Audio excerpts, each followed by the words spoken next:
this point, we're going to go ahead and put our piston on. So what we're going to do, and this is probably the most challenging part of the whole build, but it's not terrible. So again, I have my piston where it says in. Hopefully the light's not too bad, but that says IN right there, in for intake, so we want to make sure that's facing up.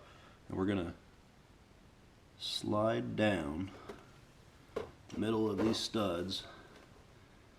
I'm going to try to get it on this connecting rod here. What I'm going to do, and I'm sorry that my hands are in the way, I don't know another way to do this, but I'm going to get it in there, slide the connecting rod through. Or the pin through the connecting rod. You just got to give it some work.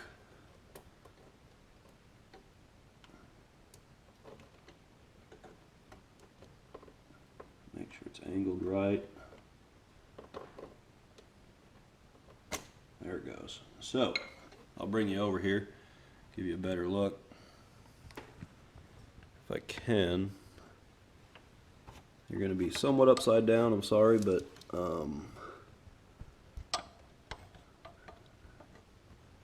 going to put you upside down. Hold on.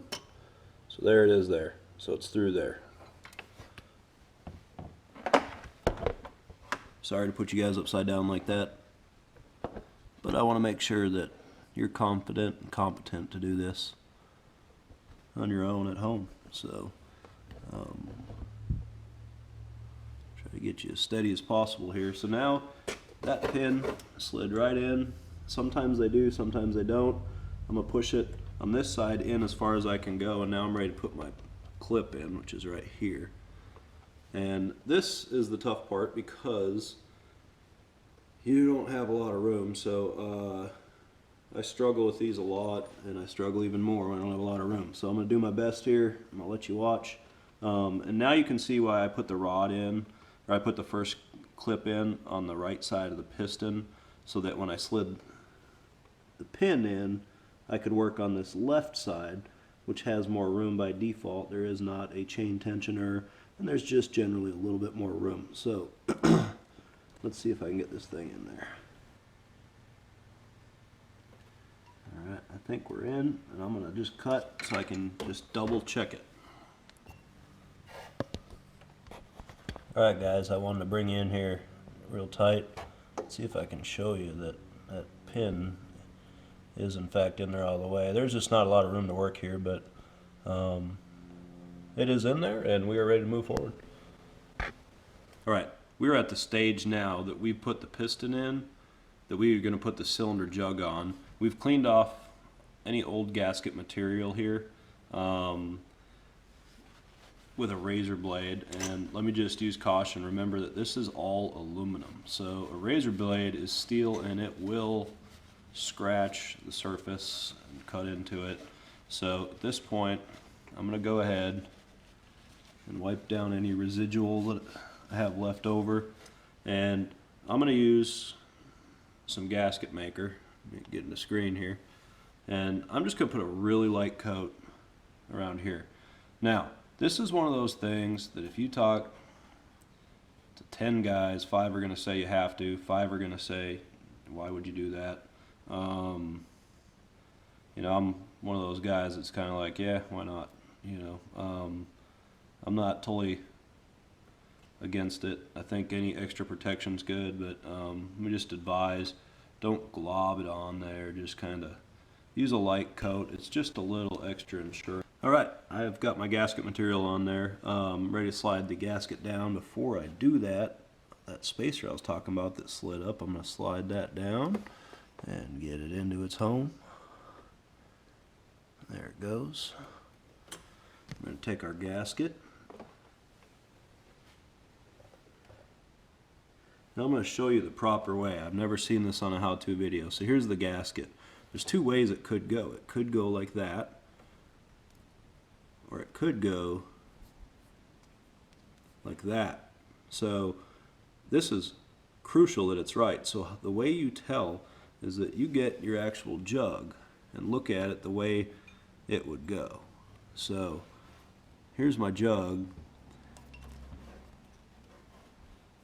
back you up here a little bit, lift you up, and that spot right there needs to mesh up with that one right there. So that's how you tell the difference. So I know when I flip this over, the way it's going to go on, that slot that I just told you about is right here on this side. So I want to make sure that our gasket goes on exactly like that. So there it is, and that's how my gasket would go on. So we're going to slide it on just like that. If you don't do that,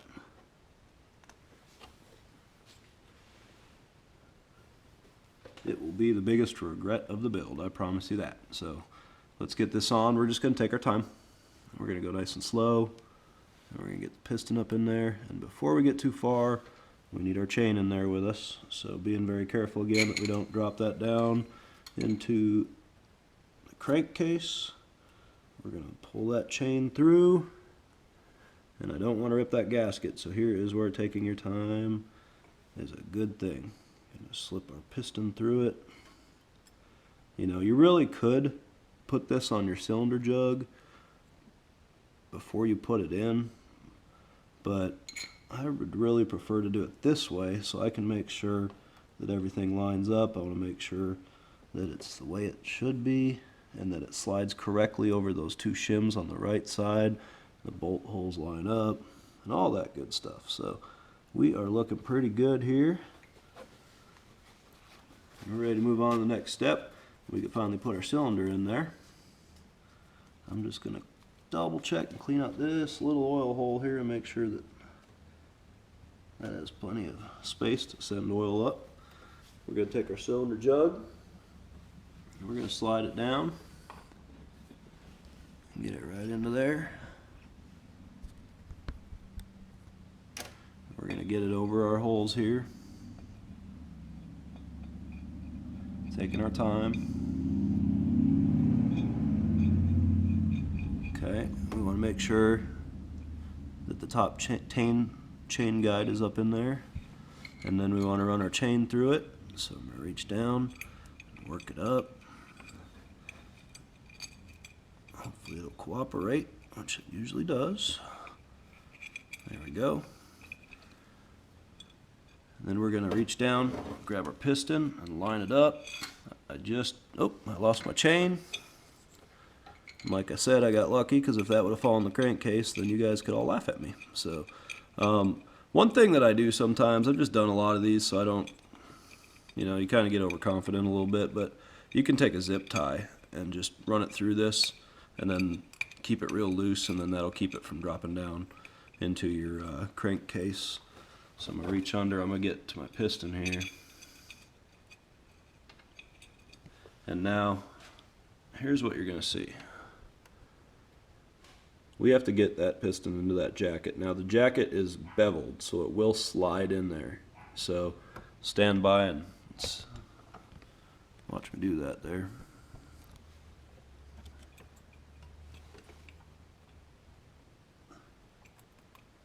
Okay, making progress here. Reach under and kind of wiggle it in. There it goes. Make sure I still have my chain hanging. I'm just going to slowly work that into place. Making sure everything's clear. And there it goes. It butted up real nice. Now you can see in here, there's a little bit of assembly lube coming out.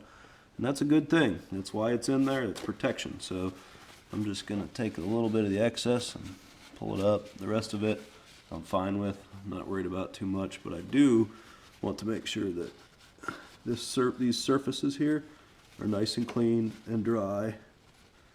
So I'm going to make sure to get all that off.